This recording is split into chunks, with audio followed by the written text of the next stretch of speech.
Tandis que Galata appartient aux Génois, tout le pays situé derrière.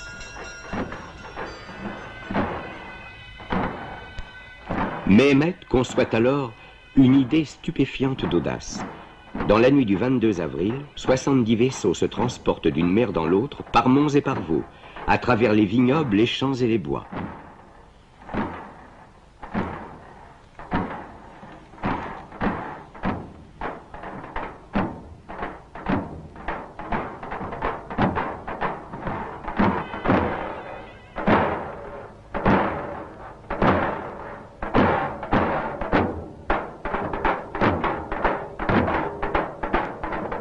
Ce trait de génie a livré au sultan et à son armée toute la Corne d'Or. Le côté faible de la ville se trouve menacé et le cordon déjà insuffisant des défenseurs encore bien élargi. On sort des églises les saintes icônes. Partout où une brèche s'ouvre dans les remparts, on accroche l'image d'un saint. Tous ces hommes voués à la mort se réunissent à... Quand l'aube commence déjà à blanchir, le sultan pousse le cri fatal. La ville est prise.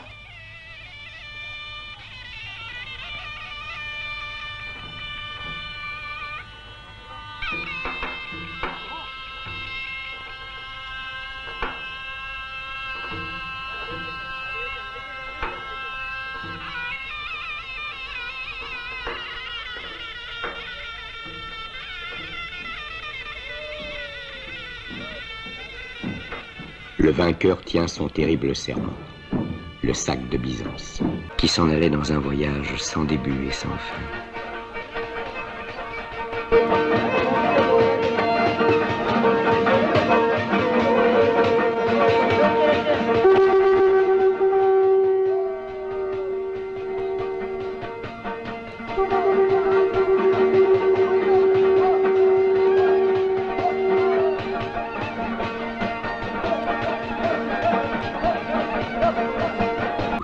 Plus secrète.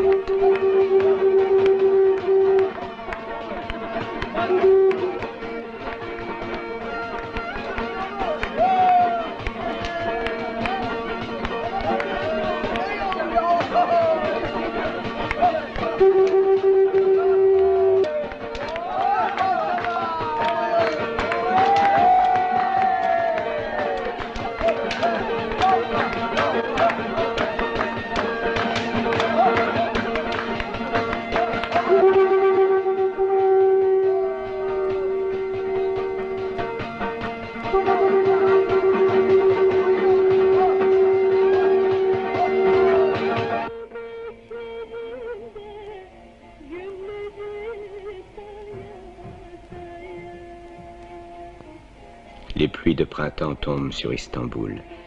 Elles sont tièdes à présent.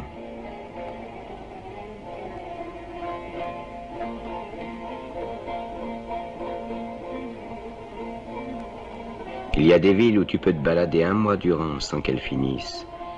J'aurais dû aller là-bas voir ce qu'il en est du monde.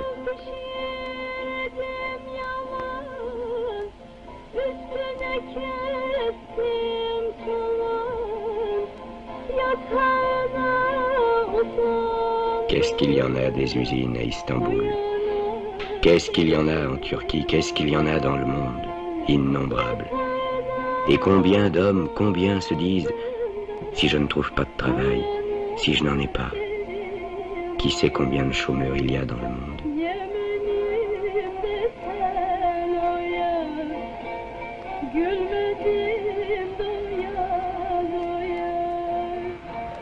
Les pluies de printemps pleuvent sur les coupoles de la grande mosquée, sur les capuchons des minarets, sur la Corne d'Or, sur les chalands.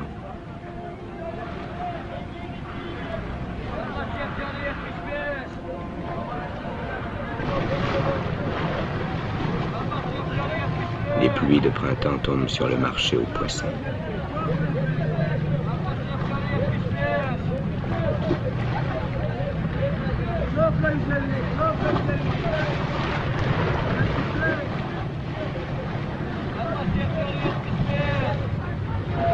Les pluies de printemps pleuvent sur le pont de Galata.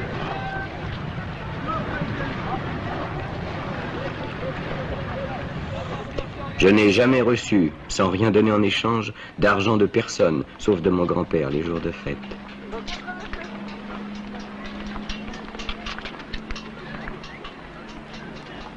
Les gens qui passent ne nous regardent même pas.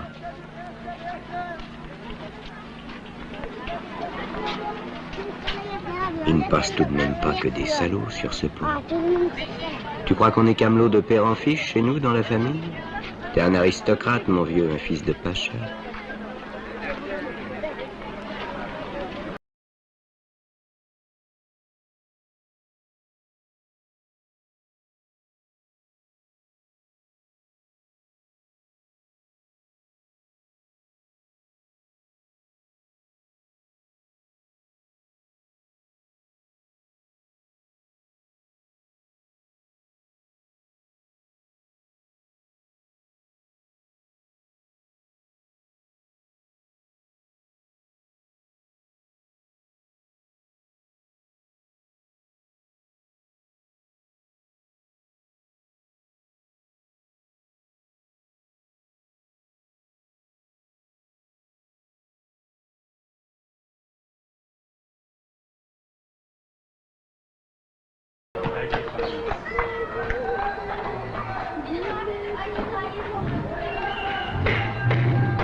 Entre les maisons noircies, aux fenêtres ensaillies pour la plupart, rampe la rue tortueuse, étroite, toute seule.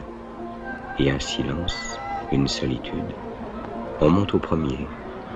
La propreté de ces divans recouverts de housses de toile me ravit. Le plancher, blanc comme de la résine à force d'être lavé, brossé, astiqué, est encore humide. Ça sent le savon des Dyrnées, il me semble. La lavande et le bois de sapin mouillé.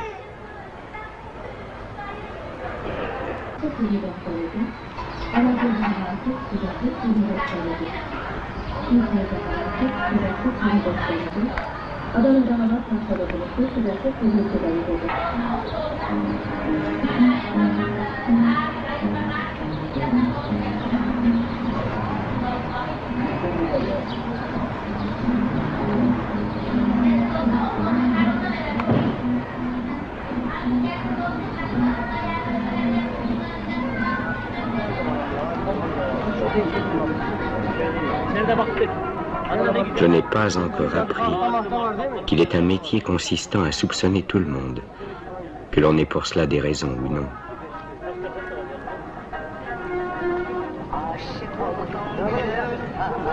Ce doit être si triste de se sentir étranger quelque part. À moi, ça ne m'est pas arrivé. Mais à Üsküdar, dans la maison au bord de la mer, il y avait un jardinier, un Albanais, qui vivait à Istanbul depuis Dieu sait combien d'années. C'est un bien beau pays, répétait-il. Dieu vous le garde. Mais pour moi, c'est la migrance. Et j'ai bien peur de mourir sans revoir mon pays.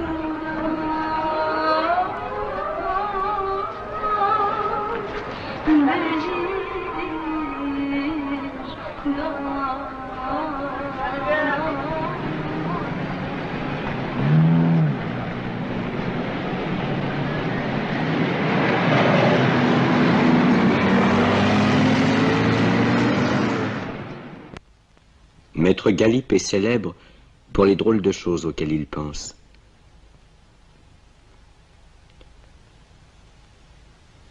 Si je pouvais chaque jour manger des gaufrettes, se disait-il à 5 ans.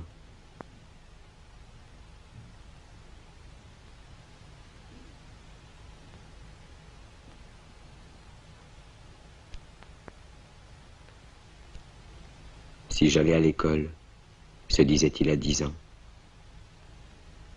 Si je pouvais sortir avant la prière du soir de la boutique de coutelier de mon paternel, se disait-il à 11 ans. Si j'avais des souliers jaunes, si les filles me regardaient, se disait-il à 15 ans. Pourquoi mon père a-t-il fermé la boutique? L'usine, c'est bien différent de la boutique, se dit-il à 16 ans. Est-ce qu'ils vont augmenter ma paye? Se dit-il à 20 ans. Mon père est mort à 50 ans. Est-ce que je vais mourir si tôt, moi aussi? Se dit-il quand il avait 21 ans.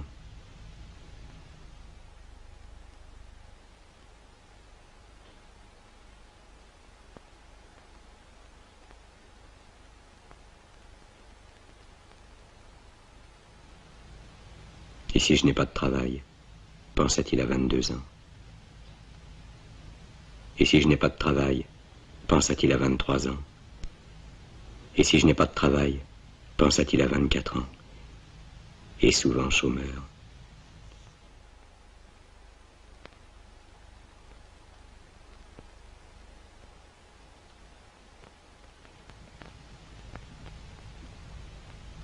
Jusqu'à l'âge de 50 ans, il se dit, et si je ne trouve pas de travail? À 51 ans, il se dit, j'ai vieilli, j'ai vécu 1 an de plus que mon père. Et maintenant, il a 52 ans. Il est chômeur. Et en ce moment, il s'est laissé prendre par la plus bizarre des idées. À quelle heure vais-je mourir? Est-ce que j'aurai une couverture sur moi quand je mourrai?